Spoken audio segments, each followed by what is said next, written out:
The software, the operating system running the world has changed. And because change is noiseless, you don't see change, you don't feel its arrival, but change has occurred already. A lot of people don't understand that this change has already occurred, and they are still busy preserving what is dead. If everybody is wise, wisdom will be common without value.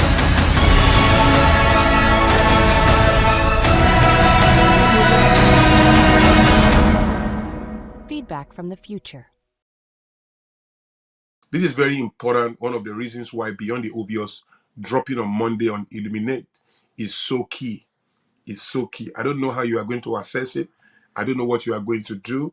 I don't know how you are going to do it, but you got to do something to make sure you have access to it. You see, so that you can understand the urgency that is upon us as a race. I keep saying it. I kept saying it since 2018. The software, the operating system running the world has changed. It has changed. And because change is noiseless, you don't see change. You don't feel its arrival, right? But change has occurred already. And a lot of people don't understand that this change has already occurred. And they are still busy preserving what is dead. They are preserving what is dead that is still shining. Just because it's still shining, they think it's still there. And I give the example every time. There's something called noiseless effect. There's something called noiseless effect. The idea that something grand can be happening next to you and even in you, and you are completely unaware. Something grand that can challenge your life to the core, that can kill you, or that can lift you and make you a billionaire. Something that can transform your life onto good or evil, onto joy or misery. Something that huge can be happening in your life and you can be completely unaware. It can come and sit next to you and you are completely unaware because you are not alert enough in the force of recognition. So you cannot recognize the moments, and everything can be passing you by. Yesterday, we did the exercise on maximum dream focus and how you have to be in the moment. Now, remember how COVID was ravaging the world and people were pretty much uh, getting sick and people were dying? Do you know at the time, if you had kissed, even till now, if you have had a passionate kiss with someone who is COVID positive, you know automatically you have COVID. Automatically. Now, at a time where there were no vaccines and all of that, only God knows, and all the conspiracy theory. But the science was that it can kill you depending on your state, whether you have, you know, conditions, in your body that are already complicated and is going to aid the arrival of COVID, and all of that. Or maybe you are old, or you are not just in the best of shape, and so you are vulnerable to that attack. But something, you kiss somebody passionately who is COVID positive, you receive the COVID immediately. Now, something that can kill you have just entered your body and you felt nothing. Literally felt nothing. Like the kiss remained sweet, everything remained cool. In that moment, everything was fine.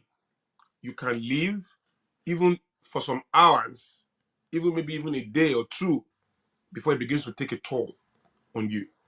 And then, depending on how you are managed, there is a billionaire, a massive billionaire, I won't mention his name, who died in Nigeria during COVID.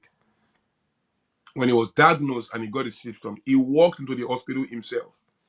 He walked into the hospital, and that was one of the most, so one of the best hospitals equipped at the time to tackle COVID. And this guy, billionaire, Rolls Royce, everything, Lagos big boy. Has been a billionaire for years. It's like old money kind of money. And this gentleman walked into the hospital. They gave him a room, as I was told, and the room wasn't befitting for them to begin to manage him. He didn't like it, and so he left angrily. No, come on. He'll be fine. He'll go and fix himself. So he didn't stay in the hospital. He left. A few hours after, they rushed him back. You see, when he was leaving, everything was still fine. So a few hours after COVID had begun to break his body down, they rushed him back, tried to quickly help him, but he passed. All the billions went. It was okay. What he was dealing with was noiseless effect, right? Something capable of killing you enters your body and you feel normal. You feel normal. It's the same thing when a woman gets pregnant. At the moment of conception, the moment she gets pregnant, she doesn't hear bones inside her. Bam, bam, bam, bam, bam, bam. You are now pregnant. No, she doesn't hear anything. Everything looks normal. Everything looks okay. Everything seems perfect. Like nothing is wrong, right? Until a month or two or three, morning sickness or something, she goes for a test and a brand new life, an entire generation has begun to grow inside of her. And she felt nothing at the arrival point of that season. At the point of arrival, she felt nothing. I like to give an example of Saul in the Bible, King Saul, when he was rejected as king. When he was rejected as king, he still had a crown for over 17 years. For over 17 years, he still had a crown. He has been rejected as king. I'm sure by the 10th or 15th year, he must have said, rubbish. I thought he said, I'm not king. I'm still king. I still have the crown. I still have everything. Meanwhile, he's rejected as king. Everything is going to end. But it didn't end tomorrow. It didn't end next week. See what I'm saying? David, who was anointed king in his place, did not see the crown of Israel until 17 years after Saul passed. But he has been anointed as king as well. But he has no crown. So the presence of the crown does not validate your office as a king, and the absence of the crown does not invalidate your office as a king. You see what I'm saying? It's all noiseless effect. When he was rejected, he felt nothing. Everything looked normal. When he was anointed, the other guy, David, everything looked normal, like nothing changed. But there's been a, a change of software. Is the operating software had changed. But in the physical, everything looked the same. You know, the Bible said that when virtue left Samson, and all his power left him, he didn't know. It's recorded that when the Philistines came to attack him, he stood up like before. He wanted to take them like he normally does. It is when he stood up that he felt nothing. It has gone. He didn't feel it in his physical body. He didn't know there was a withdrawal of everything already. He didn't know. That's why he wanted to get up like before. Until he realized that, oh, it's not the same feeling anymore. Something had left, right? Noiseless effect.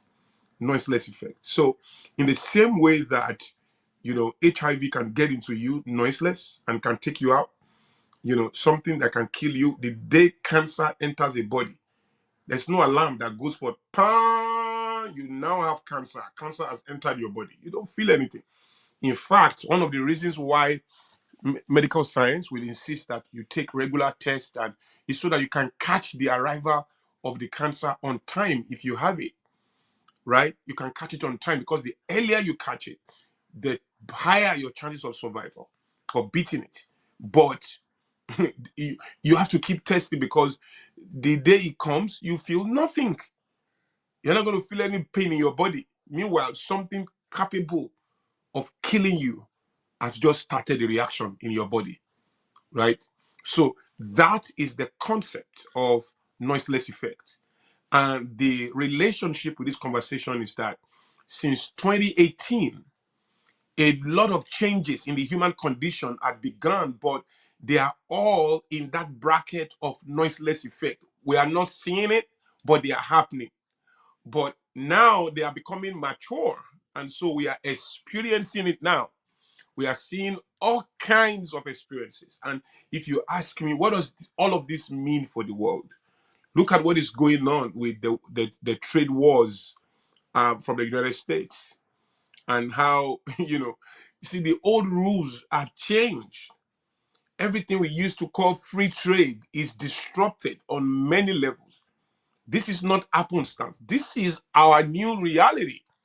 This is how the world is going to continue to go. The movement of goods and ideas are not going to be as free as we have known it. The cost of manifestation has gone higher. I mean, I'm bringing it down to day to day meaning so that you can understand what is going on, right? Before all the tariffs, it was difficult for goods or ideas to move from Africa to the United States, or from Africa to Europe or the United Kingdom or to Asia. Now, with all these tariffs, it's not just America. You are going to see protectionism is going to continue to rise. 2 years ago, I was speaking of the rise of nationalism and how countries are going to get more and more focused on protecting their own territorial integrity. Immigration is going to get more and more complex. The movement of people will become more expensive. The movement of ideas will become more expensive and scrutinized.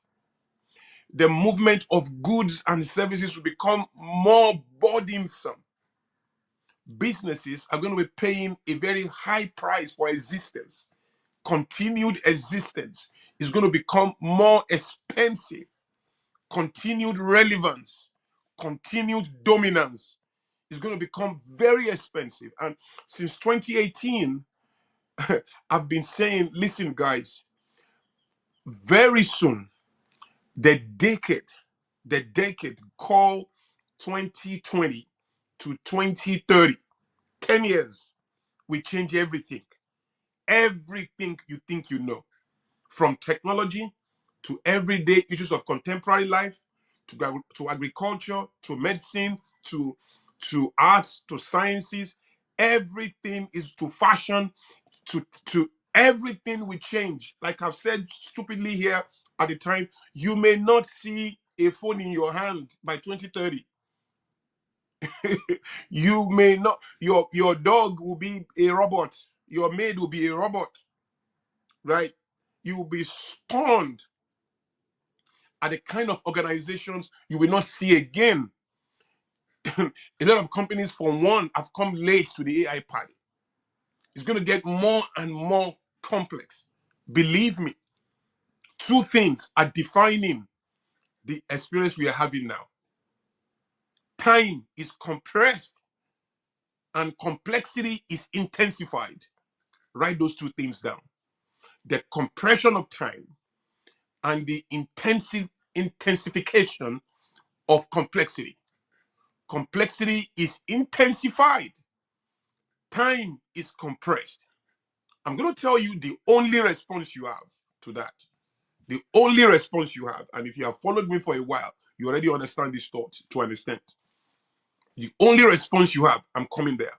But understand the premise, the idea that the cost of manifestation, bottom line, the cost of manifestation at the highest level.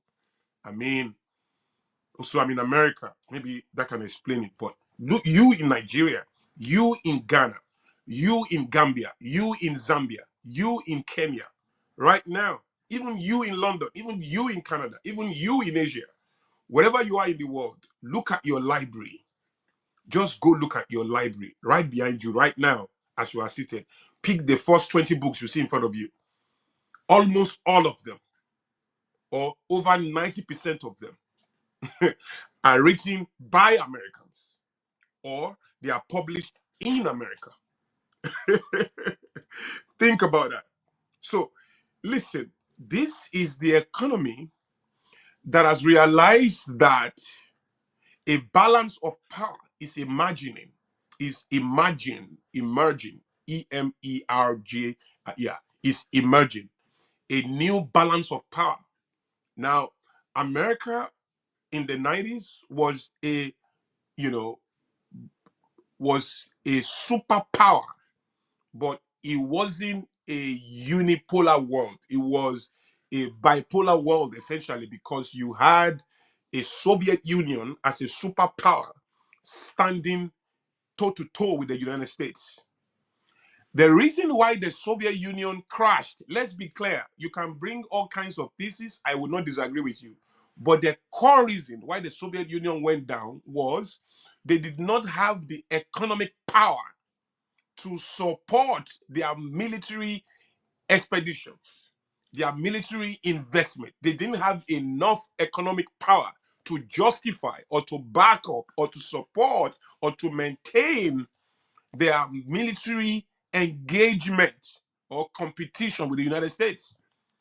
The advantage of the United States in the Cold War essentially was economy. They had a booming economy. And so they could go bomb for bomb, production for production. All they needed to do was to heighten investment in the military. And the Soviet Union had to do the same thing.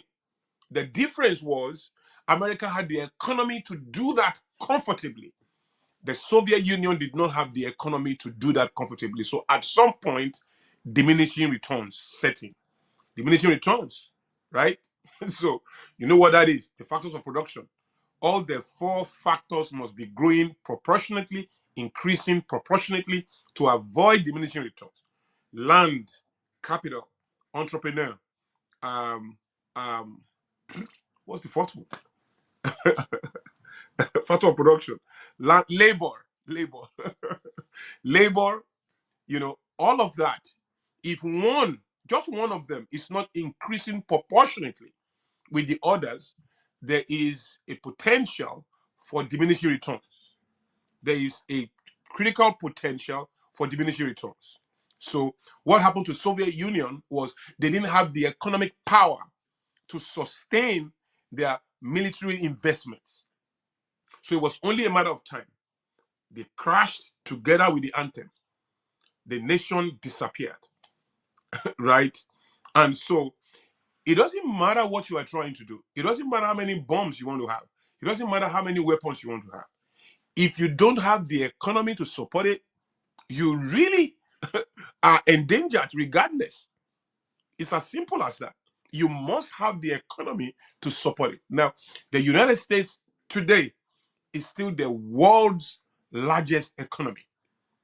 But they also have a new advantage that people are not paying attention to, is technology and space. To me, the dominance of the future is in the hands of whoever dominates AI, whoever dominates artificial intelligence, and whoever controls space is going to be manifesting a new power that is just starting. So all the powers that we know with the United States that has given them a very powerful economy may be endangered right now. But those two powers, those AI and space, they are still leading. And if they continue to master it, right, they can probably distract the whole world with business as we know it, while they continue to build a new power that is growing very fast and requires new rules. It requires new rules. Tap the link in description to watch full video on Illuminate.